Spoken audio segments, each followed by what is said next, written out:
এমন ভাবে সম্পর্ক বজায় রাখবে, লা তাবাগযু ওয়ালা তাহাসাদু ওয়ালা তাদাবারু ওয়াকুমু ইবাদাল্লাহি ইখওয়ানা।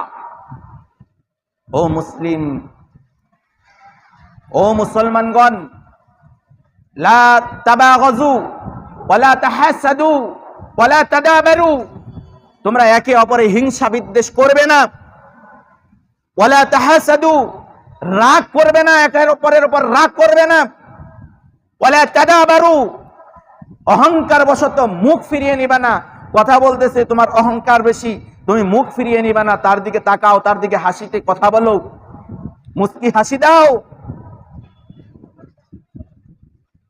নবী সাল্লাল্লাহু আলাইহি সাল্লাম আরেক জায়গায় বলেছেন, যদি তাকে সাহায্য করতে না পারো তাহলে তাকে মুস্কি হাসি দিয়ে কথা বলো, মুস্কি হাসি দিয়ে কথা বলো। এটাও হচ্ছে সওয়াবের কাজ। আপনি আপনার ভাইয়ের সাথে মুস্কি হাসি দিয়ে কথা বলবেন, আপনার আমলনামায় সওয়াব লেখা হবে, সুবহানাল্লাহ। তো নবী সাল্লাল্লাহু আলাইহি সাল্লাম বলেন, একে অপরের হিংসা বিদ্বেষ করবে না। লা তাবাগযু ওয়ালা তাদাবারু, রাগ করবে না, এক মুসলমান আরেক মুসলমানের সাথে রাগ করবে না।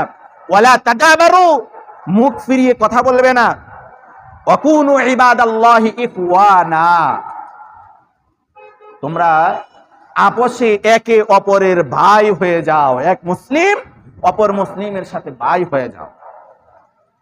কোন মুসলমানের জন্য হালাল নয় যে তার ভাইয়ের সাথে বা মুসলিম ভাইয়ের সাথে রাগ করে 3 দিনের অধিক কথা বলা বন্ধ রাখে, এটা হালাল নয়। নবী সাল্লাল্লাহু আলাইহি সাল্লাম নিষেধ করেছেন। আজকে আমরা আপন ভাইয়ের সাথে শুধুমাত্র একটু জায়গা জমির জন্য বছরের পর বছর কথা বলি না, মারামারি কাটাকাটি, ছোট ভাই বড় ভাইকে মেরে ফেলেছেন, বড় ভাই ছোট ভাইকে মেরে ফেলেছেন, সম্পদের জন্য বাবাকে অত্যাচার জুলুম নির্যাতন করে, ছোট ভাইকে ঠকানোর জন্য বড় ভাই বাবারকে জুলুম নির্যাতন করে, এরকম অনেক ইতিহাস রয়েছে। ছোট ভাই বা বড় ভাই জমিন লিখে নিয়েছে, বাবা মারা গিয়েছে, বাবার লাশ পড়ে গিয়েছে, ছোট ভাই দাফন করতে দিচ্ছে না, এরকম অনেক ইতিহাস রয়েছে। শুধুমাত্র সম্পদের জন্য ভাইয়ে ভাইয়ে মারামারি কাটাকাটি, বাবাকে মাকে মারামারি কাটাকাটি, এরকম ইতিহাস আমাদের সমাজে আমাদের দেশে অনেক রয়েছে। অথচ নবী সাল্লাল্লাহু আলাইহি সাল্লাম বলেছেন, কোন মুসলমান কোন মুসলিম অপর কোন মুসলিমের সাথে 3 দিনের অধিক কথা বন্ধ করে রাখুক, এটা হালাল নয়, এটা জায়েজ নয়। আমাদের এই বিষয়গুলো খেয়াল করতে হবে।